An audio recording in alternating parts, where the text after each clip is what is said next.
Oo naman lang. Chat yan. Yan lalim-lalim.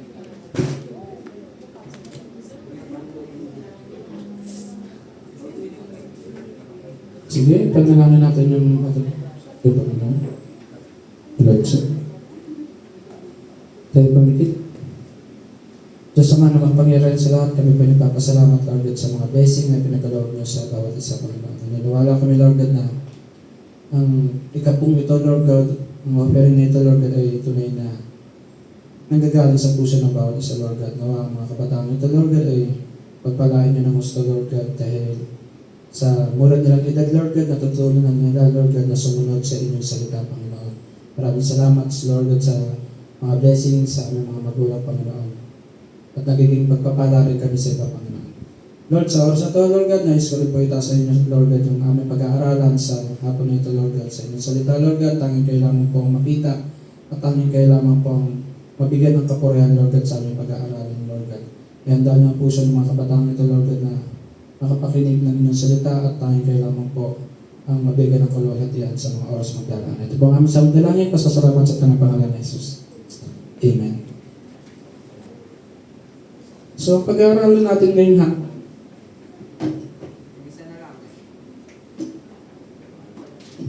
yan, kita naman yung title natin dyan. Hello. Eternal reality cannot be ignored. O sa Tagalog, hindi dapat binabaliwala ang eternal reality. Umpisa natin ito sa tanong. Sino dito ang mga nag-aaral mabuti? O mga nag-aaral lang? Nag-aaral lang? Di ba? Siyempre lahat naman halos Yung mga kabataan ngayon. isa. Kaya sa Metro.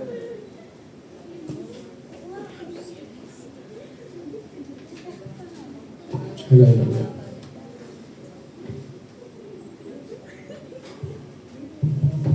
Ba't ako ng tawa?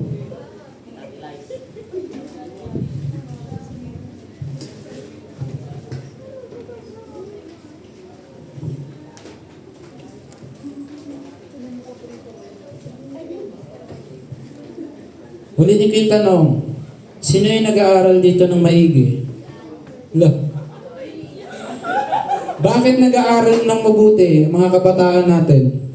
Para magkatrabaho? O para maging successful pagdating ng araw? Amen? Hindi nice. Yung iba nag-aaral lang no? Napipilitan lang mag-aaral dahil pinag-aaral ng magulang Pero totoo yun, maraming kabataan ngayon na sa mga nag-aaral mabuti, ang dahilan nila kung bakit sila nag-aaral mabuti kasi para maging successful sa buhay. Pero ang tanong, ano ba ang basihan para matawag kang successful sa buhay pagdating ng araw? Basehan ba nito ay kung gaano kalaki ang sahod mo? Yung tipong 6 digit ang sahod mo? Every week? Sarap. Every week, no? Ito ba yung basihan para masabing successful ka sa buhay? Kung maganda ang bahay, maganda ang kotse mo, yun ba yun? Or kung sikat ka man, marami kang follower, yun ba ang basihan ng pagiging successful sa buhay? Yun yung basihan ng mundong ito. Pero ang tanong, paano kung mali ang sukatan natin sa salitang success? Ngayon, pag-aaralan natin ang kwento ng mayaman at si Lazaro. So makipagbukas kayo sa akin sa Lucas 16:19 to 31. Lucas 16:19 to 31.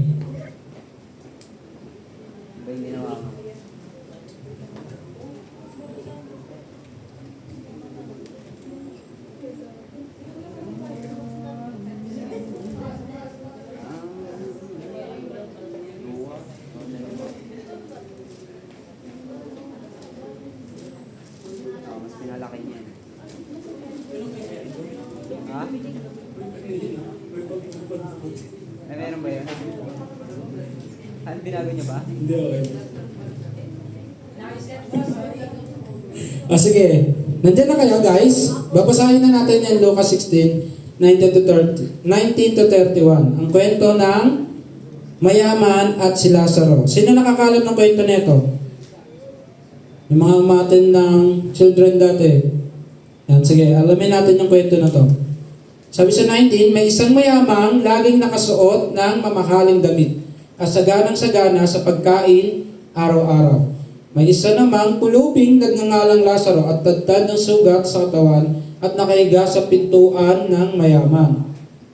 21, sa hangad na matapunan man lamang na mga mumong nauhulog mula sa hapag ng mayaman at dooy nilalapitan siya ng mga aso at dinidilaan ka ng mga sugat. Namatay ang pulubi at siya'y dinala ng mga anghel sa piling ni Abraham. Namatay rin ang mayaman at inilibing. Sa gitna ng kanyang pagdurusa sa daigdig ng mga patay, natanaw ng mayaman si Lazaro sa piling ni Abraham. Kaya sumigaw siya, Amang Abraham, maawa po kayo sa akin. Utusan po ninyo si Lazaro na isawsaw sa tubig ang dulo ng kanyang daliri at basain ang aking dila dahil ako'y nahihirapan sa apoy na ito. Ngunit sumagot si Abraham, Anak, alalahanin mong nagpasasa ka sa buhay nung ikaw ay nasa lupa. At si Lazaro naman ay nagtiis ng kahirapan, subalit ngayon ay inaaliw siya rito, samantalang ikaw naman ay nagdurusa riyan. Bukod dito, may malaking bangin sa pagitan natin, kaya ang mga narito ay hindi makakapunta diyan, at ang mga nariyan ay hindi makakapunta rito. Ngunit sinabi ng mayaman, kung gayon po Amang Abraham, pinapakiusap kong papuntahin na lamang ninyo si Lazaro sa bahay ng aking ama. Sa aking 5 kapatid na lalaki, siguin po ninyo siya upang sila ay bigyang babala at nang hindi sila humantong sa dakong ito ng pagdurusa. Ngunit sinabi sa kanya ni Abraham, nasa kanila na ang mga kasulatan ni Moises at ng mga propeta. Iyon ang kanilang pakinggan. 30, sumagot ang mayaman, hindi po sapat ang mga iyon. Ngunit kung magpapakita sa kanilang isang patay na muling nabuhay, magsisisi sila at tatalikuran ng kanilang mga kasalanan. 31, sinabi naman sa kanya ni Abraham, kung ayaw nilang pakinggan ang mga sinulat ni Moises at ang mga propeta, hindi rin nila paniniwalaan kahit ang isang patay na muling nabuhay. Yan. So, ito yung pag-aaralan natin ngayong hapon. So, iba sa inyo, alam na yung kwento na to, at yung iba sa inyo ngayon lang yung narinig. So, magandang istorya to na pwede natin pag-aralan ngayon. Sabi daw dito, ang kwento daw nito ay hindi lang about sa pera o kayamanan o kahirapan. Ito din daw ay tungkol sa puso, priorities, at eternal destiny. Sa topic natin ito, meron tayong 3 pointers na dapat matutunan o maiuwi bago tayo umuwi. So, ang unang pointers natin, sabi dito, yan, earthly comfort does not equal God's favor. Hindi daw magpapantay ang comfort ng mundo na ito at ang God's favor. Sabi nasa natin kwento, makikita natin dyan, merong 2 karakter. Sa verse 19, yan o, makikita nyo. May isang mayamang laging nakasuot ng mamahaling damit at saganang-sagana sa pagkain araw-araw. Sa 20, may isa namang pulubing nagngangalang Lazaro na tadtad ng sugat sa katawan.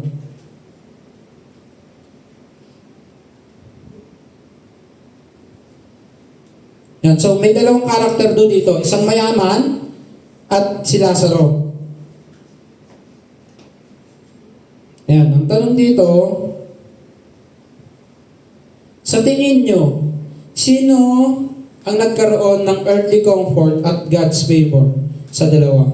Di ba nalaman natin yan after nilang mamatay? So, tulad ng tanong ko kanina, nung una, nag-aaral tayo maigi para maging successful sa buhay. Sa kwento na to, tingin nyo, sino yung successful sa buhay? Yung mayaman. Kasi bawat isa sa atin gusto yumaman, di ba? So dito, sa kwento na to, makikita natin na ang nakatanggap ng God, ng earthly comfort, yung mayaman. At yung God's favor, makikita natin, after mamatay sila, sino yung napunta sa piling ni Abraham na dinala ng mga anghel? Si Lazaro. Yan, ngayon ang tanong, tingin nyo, bakit napunta ang mayaman sa daigdig ng mga patay? Ha? Kasi? Dahil mayaman siya? Kasi siya mangol? Wala naman sinabing ganun. Ano bang, pero unang-una, di ba, dahil mayaman siya. Pero, ang tanong, ano bang nadudulot ng yaman sa tao? Pero bago yan, lilinawin ko lang, hindi masamang maging mayaman ha. So, dapat maging malinaw tayo doon na hindi masama maging mayaman. Pero, madalas, ang problema ng mayaman ay nagiging self-sufficient. Di ba? Feeling niya, madalas, kaya niyang i-provide lahat. Kaya niyang gawin lahat kasi nga, mayaman siya. Di ba? To the point na minsan, may karakter ang mga mayaman na, hindi ko nila lahat, pero madalas, may karakter ang mga mayaman na feeling nila o nakakalimot sila na hindi na nila kailangan ng Diyos dahil feeling nila kaya nilang gawin lahat o kaya nilang bilihin lahat dahil meron silang pera. Kalawa, nagiging insensitive sila. Doon sa kwento, makikita nyo, nasaan daw eto, sabi dyan, may isang pulubing nangangalang Lazaro, natatdan ng sugat sa katawan at nakahiga sa pintuan ng mayaman. Sa tingin nyo, nakita kaya ng mayaman si Lazaro kahit isang beses? Paano nyo nasabi? Yun. Sa pintuan siya nakapweste, no? So kung ikaw, may bahay ka, posible namang hindi ka lalabas. At sa harap ng pintuan mo, mayroong pulubi. Ibig sabihin, nagkikita sila. Actually, mag-friend sila sa Facebook. Hindi. Pero di ba? So nandun yung given na nakikita niya si Lazaro. Pero ni isang beses, walang nabanggit na tinulungan niya si Lazaro. Di ba? Ibig sabihin, sabi dyan, naging insensitive siya. Nakita niya si Lazaro pero wala siyang ginagawa. Madalas, di ba, may mga kasabihan tayo na yung mga mayaman daw, anong tawag sa kanila? Mata pobre. Di ba, minsan may mga ganun na na karakteristik yung mga mayaman. Di ko naman alam kung totoo yun kasi hindi naman ako mayaman. Pero di ba minsan may mga ganun na pagka mayaman sila, minsan pag may nakitang pulubi, parang dirin-diri. Di ba? Nakakita na kayo ng mga ganung eksena sa TV, di ba? Pero, ano ba sinasabi sa Deuteronomy 8:17-18? Basahin natin. Sabi dito, kaya wag ninyong iisipin na ang kayamanan ninyo'y bunga ng sariling lakas at kakayahan. Subalit alalahanin ninyo si Yahweh na inyong Diyos ang nagbibigay sa inyo ng lakas upang yumaman kayo. Ginagawa niya ito bilang pagtupad niya sa kanyang pangako sa inyong mga ninuno. Yan, sabi dito, kung dumating man daw ang araw na yumaman tayo, ito'y galing sa Diyos. Huwag mong iisipin na dahil sa sarili mong sipag. Di ba minsan makikita mo yung mga sa Facebook kasi halos nakikita mo na lahat di ba? Yung mga flex nila na mga kayamanan nila, minsan sasabihin doon sa mga maidi nila, araw-araw sipag lang. Di ba? Kumbaga minsan kasi dumarating sa punto na yung mga tao, feeling nila, na-achieve nila lahat ng bagay na na-achieve nila dahil sa sarili nilang kakayahan. Di ba? Minsan to the point na nakakalimot na tayo na kung kanino ba talaga galing o nanggagaling yung mga blessing na natatanggap natin.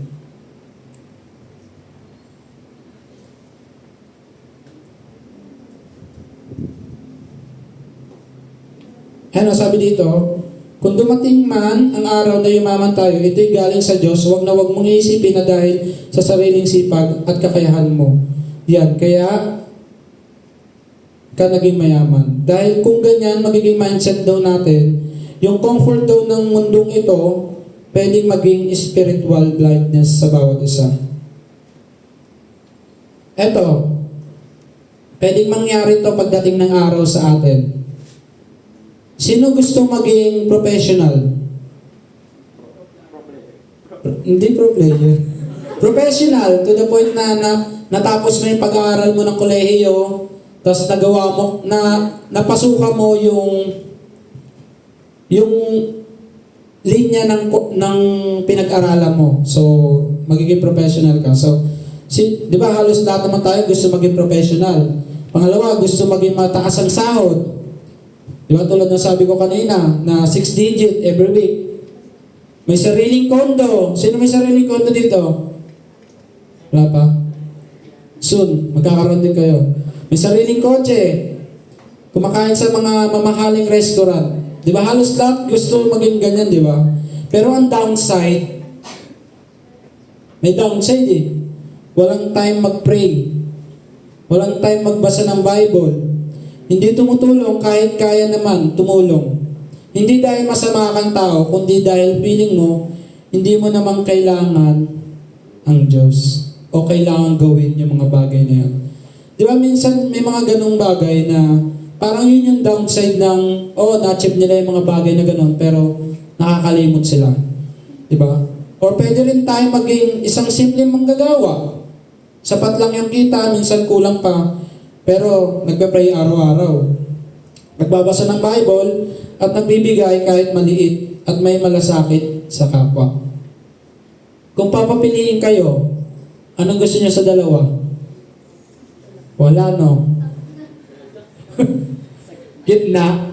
Di ba? So parang hirap sabihin, kuya, na ano yun, no? Di, gusto ko pa rin maging mayayaman. Pero yun talaga gusto niyo. Siyempre lahat naman tayo gusto niyo maman. Tsaka doon sa dalawang example na yun, pwede mo sabihin na, kuya, ibig sabihin ba niyan, hindi na kami pwedeng yumaman? Kasi pag yumaman kami, makakalimot kami sa Panginoon. Siyempre hindi. Diba? Pwede pa rin kayo yumaman. Tandaan niyo na ang pagyaman ay blessing galing sa ating Diyos. Maging reminder lang sa atin ito once na yumaman tayo. Sabi diyan sa 1 Timothy 6:17 to 18, kung sakaling yumaman man tayo pagdating ng araw, sabi diyan, ang mayaman sa material na bagay ay utusan mong huwag magmataas at huwag umasa sa kayamanang lumilipas. Salit, umasa sila sa Diyos na masaganang nagbibigay ng lahat ng mga bagay para sa ating kasiyahan. Sabi sa 18, utusan mo sila gumawa ng mabuti at magpakayaman sa mabuting gawa, maging bukas palad at matulungin sa kapwa.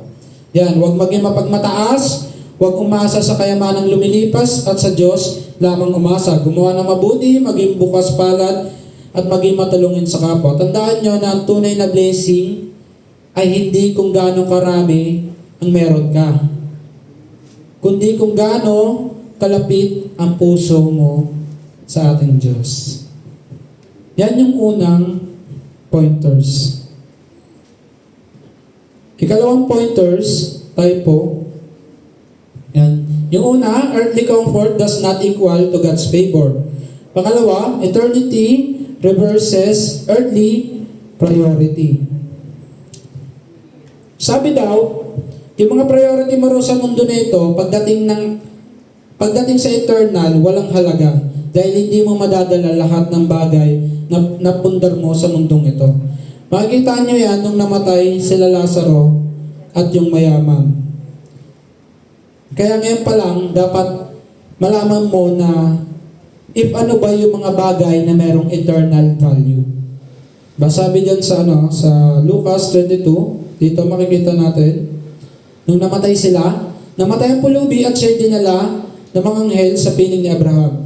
Namatay rin ang mayaman at inilibing. Sa gitna ng kanyang pagdurusa sa daigdig ng mga patay, natanong ng mayaman si Lazaro sa piling ni Abraham.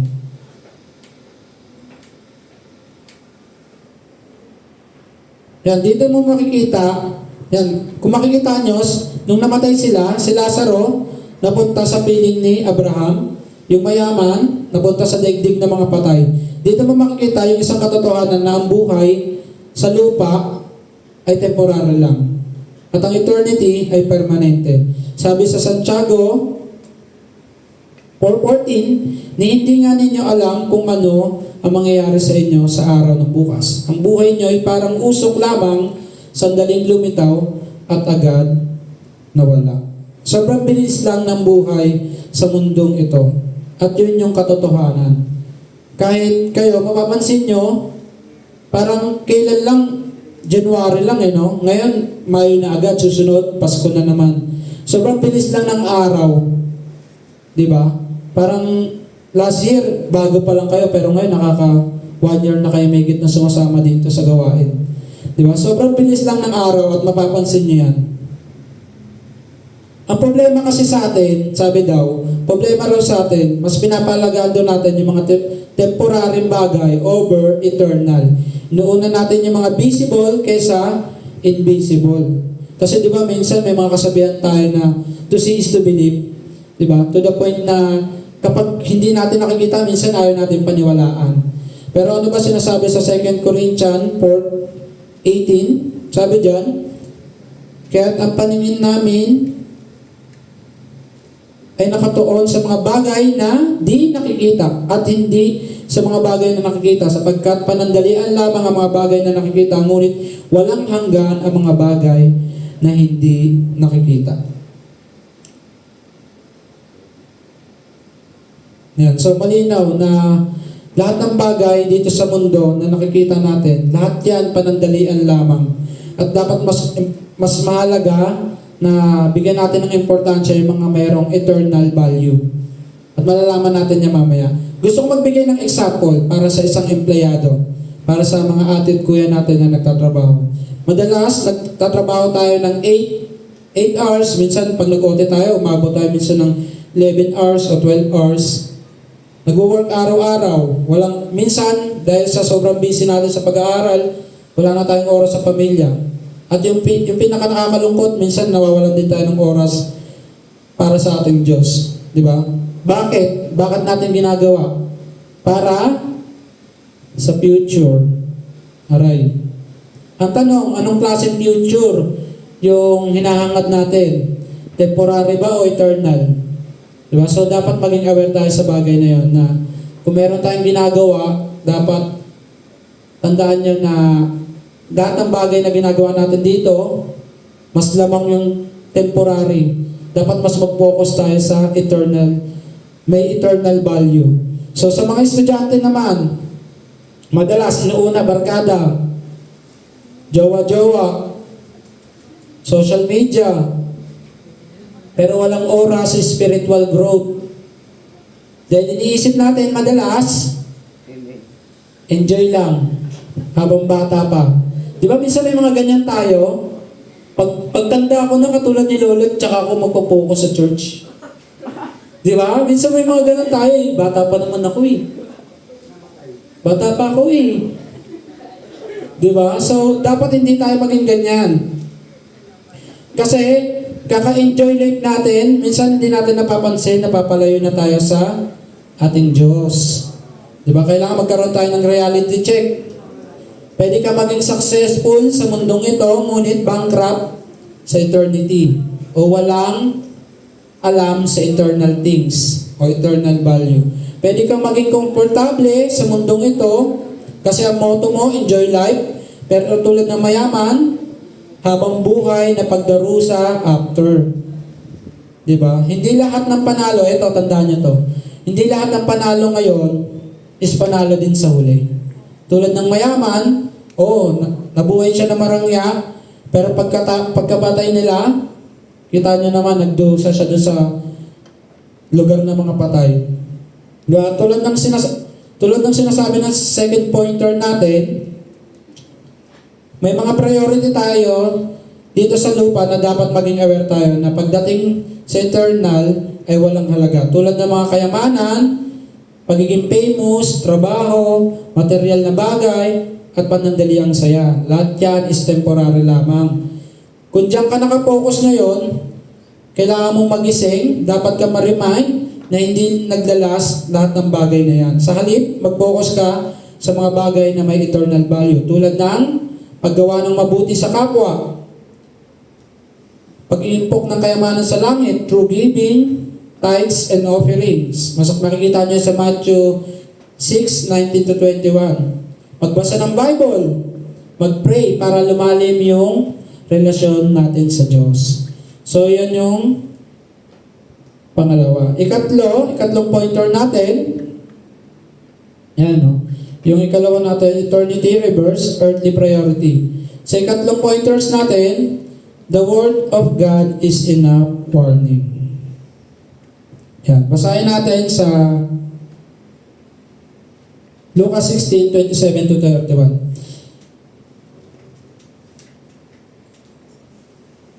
Sabi dito, ngunit sinabi ng mayaman, kung gayon po, amang Abraham, ipinapakiusap kong papuntahin na lamang ninyo si Lazaro sa bahay ng aking ama. Sa aking 5 kapatid na lalaki, siguin po ninyo siya upang sila ay bigyang babala at nang hindi sila humantong sa dakong itong ng pagdurusa. Ngunit sinasabi sa kanya ni Abraham, nasa kanila na ang kautosan ni Moises at mga propeta. Iyon ang kanilang pakinggan. Sumagot ng mayaman, hindi po sapat ang mga iyon. Ngunit kung magpapakita sa kanilang isang patay na muling nabuhay, magsisisi sila at tatalikuran ng kanilang mga kasalanan. Sinabi naman sa kanya ni Abraham, kung ayaw nilang pakinggan ang mga sinulat ni Moises at ng mga propeta, hindi rin nila paniniwalaan kahit isang patay na muling nabuhay. Narinig niyo na ba yung salitang nasa huli ang pagsisisi? Yan, totoo yan. Tulad dito sa kwento na to, makikita nyo kung paano nagsisi yung mayaman at to the point na gusto niyang utusan si Lazaro na puntahan yung kapatid niya at kanyang ama para mabigyan ng babala. Diba? Madalas may mga bagay tayong ginagawa na after natin gawin, pinagsisisihan natin. Tulad ng sabi ko, yung mayaman, nagpakasasa sa kanyang yaman, nung naranasan ng hirap, naisip niyang paalalahanan ng kanyang mga kamag-anak upang di matulad sa kanya. Tulad din natin, kung mapapansin nyo, meron kayong mga kuya, meron kayong mga ate, minsan meron tayong mga nanay at tatay na madalas nangangaral sa atin, hindi dahil meron tayong nagawang mali. Minsan dahil kasi ayaw nilang maranasan natin yung mga pagkakamali nila sa buhay. Diba? Pero madalas, di tayo nakikinig sa kanila. At kapag naranasan na natin yung mga sinasabi nila, tsaka lang natin marirealize na, oo nga no, sana nakinig ako kay kuya, nakinig ako kay ate, nakinig ako kay mama, nakinig ako kay papa. Diba minsan may mga ganyan tayo na ayaw natin maniwala kasi parang feeling natin pinapagalitan lang tayo. Pero sinasabi pala nila yon dahil gusto nila hindi natin maranasan yung mga pagkakamali nila nagagawa. Diba? Madalas, kaya di tayo nakikinig kasi yung Biblia nga na perpekto, hindi natin nasusunod. Paano pa kaya yung mga relatives natin na madalas yung mga pagkakamali lang nila yung tinitignan natin? Tandaan nyo, meron tayong Biblia, bawat isa. Sino walang Bible dito? So lahat meron. Kapag walang Bible, pwede lumapit kay pastor. So lahat naman tayo may Bible, di ba? Tandaan nyo na sapat na yung Bible na yan para malaman natin lahat ng katotohanan sa mundong ito. Di ba? Ano ba ang salita ng Diyos sa buhay natin? Sabi dito, sa awit 19:105, salita mo'y isang tanglaw na sa akin ay patnubay. Sa landas kong daraanan, liwanag na tumatanglaw. So yung salita ng Diyos o yung Biblia, ayan daw yung ating patnubay at liwanag sa ating buhay. So sabi din sa 2 Timothy 3:16 to 17, ang lahat ng kasulatan ay kinasihan ng Diyos at kapakipakinabang sa pagtuturo ng katotohanan, sa pagsaway, sa kamalian, sa pagtutuwid, sa likong gawain, at sa pagsasanay para sa matuwid na pamumuhay, upang ang lingkod ng Diyos ay maging ganap at handa sa lahat ng mabubuting gawain.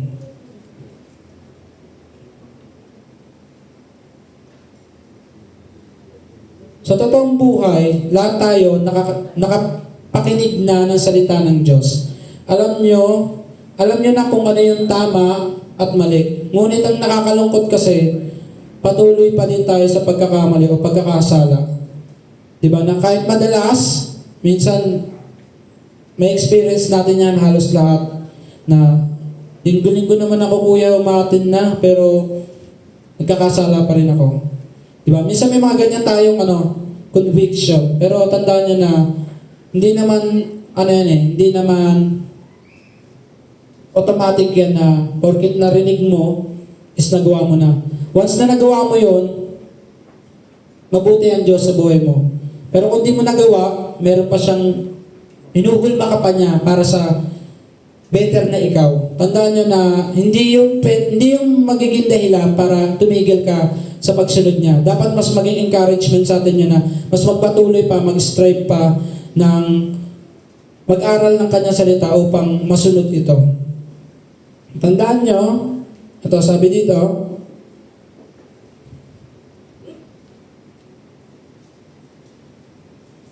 yan, madalas daw kasi once na nakakarinig tayo ng salita ng Diyos, hindi natin nagagawa, tapos nagkakasala pa tayo, wala daw tunay na pagbabago. Tingin nyo bakit? Hindi dahil kulang yung ating nalalaman, kundi dahil minsan, or madalas, matigas daw yung puso natin sa pagsunod. Yun. So, yung puso natin, yung nagiging subject sa bagay na yun. Minsan may mga friends tayo, relatives, or napapakinggan sa Bible study na nagsasabi na huwag natin gawin yung mga bagay na alam natin din na mali, pero nagagawa pa rin natin. Tandaan nyo, sabi sa Santiago 1 o James 1:22, obey the word of God. If you hear only and do not act, you are only fooling yourself. So, kailangan daw natin maging doer at hindi lang hearer. So, patapos na tayo. Eto, gusto kong iwan sa inyo sa meron tayo ditong simpleng aral na makukuha kayo doon sa parable ng mayaman at ni Lazaro. Sabi dito, una, huwag maging manhid sa mga nangangailangan. Ikalawa, hindi masama ang maging mayaman, pero mahalaga ang may malasakit at puso sa Diyos. Katlo, makinig sa salita ng Diyos habang may pagkakataon pa. Biglang konklusyon, sabi dito, hindi hadlang ignorance. May narinig ka na. Ang tanong, nagsisisi ka ba? Diba? Yun yung yun yung tanong sa atin yung kung nagsisisi ba tayo every time na may naririnig tayo. Sabi sa Gawa 17:30, sa mga nagdaang panahon ay pinalipas ng Diyos ang di pagkakilala sa Kanya ng mga tao. Ngunit ngayon ay inuutos niya sa lahat ng tao sa bawat lugar na magsisit talikuran ang kanilang masamang pamumuhay. Sabi din sa 2 Peter 3:9, ang Panginoon ay hindi nagpabaya sa kanyang pangako gaya ng inaakala ng ilan. Sa halip, nagbigay siya ng pagkakataon sa lahat sapagkat hindi niya nais na may mapahamak, kundi ang lahat ay makapagsisi at tumalikod sa kasalanan. Yan, sabi dito, magsisi at tumalikod sa kasalanan. Yan ang nais ng Diyos sa bawat isa. Upang tayo hindi mapahamak sa pagdating ng eternity. Lahat ng pagkakataon, tandaan niyo lahat ng pagkakataon, ibinigay na sa atin ng ating Diyos. Kahit paulit-ulit tayo sa pagkakasala, paulit-ulit niya rin tayo pinapatawad at paulit-ulit niya rin binibigyan tayo ng pagkakataon sa bawat araw. Pero ano ba sabi sa Hebreo 9:27? Kasi dapat niyo malaman na hindi porket mapagpatawad ng Diyos is aabusuin na natin yon. Sabi dito, itinakda sa mga tao na minsan lamang mamatay at pagkatapos ay paghukom. Yan. Darating daw yung araw na matatapos ang buhay. Titigil ang pagkakataon at magsisimula ang eternity. At sa moment na iyon, tandaan nyo, kapag once na humarap na tayo sa ating Panginoon, wala nang second chance. Tulad ng mayaman, kahit anong sabihin niyang dealing kay Abraham, hindi na siya makakapunta sa lugar kung nasaan si Lazaro. Diba? So wala nang second chance once na humarap na tayo sa ating Panginoon. Kaya dapat ngayon pa lang, naririnig nyo na yung salita ng Diyos, dapat nagbabago na tayo. Unti-unti, yung Diyos naman yung magbabago sa atin eh. Tandaan nyo na ang Diyos, tapat yan. Tapat siya sa atin sa lahat ng pagkakataon. Ang kailangan mo lang gawin, sumunod at magpasakap sa Kanya.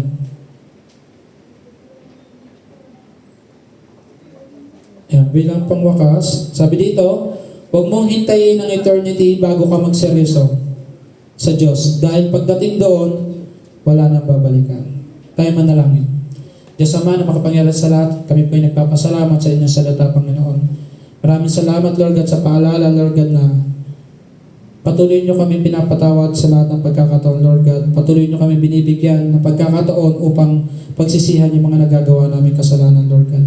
Lord, maraming salamat sa reminder nito na merong impyerno pagdating ng araw kung hindi kami susunod sa inyo.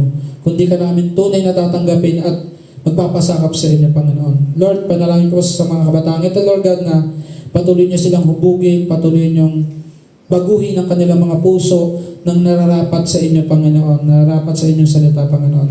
Kayo po ang pumatnubay sa kanila araw-araw, Panginoon, ng kanilang buhay, Lord God. Nang sa ganun, Lord God, ay makita yung pagbabago, makita yung Kristo sa buhay ng mga kabataan ito, Lord God. Sa mga oras magdaraan, patuloy nyo kaming hubugin, patuloy nyo kaming turuan, Lord God, sa aming breakout into groups, Lord God. Kayo po ang pumagit na sa amin at tanging kayo lamang po ang masentro sa aming gawaan. At kayo lamang po ang maluhati sa mga oras mga magdaraan. Ito po ang aming samdalangin, pasasalamat sa tanging pangalan ni Jesus. Amen. Ating pag-uusapan, yan. Narinig mo na ang word, pero binago ka ba niya?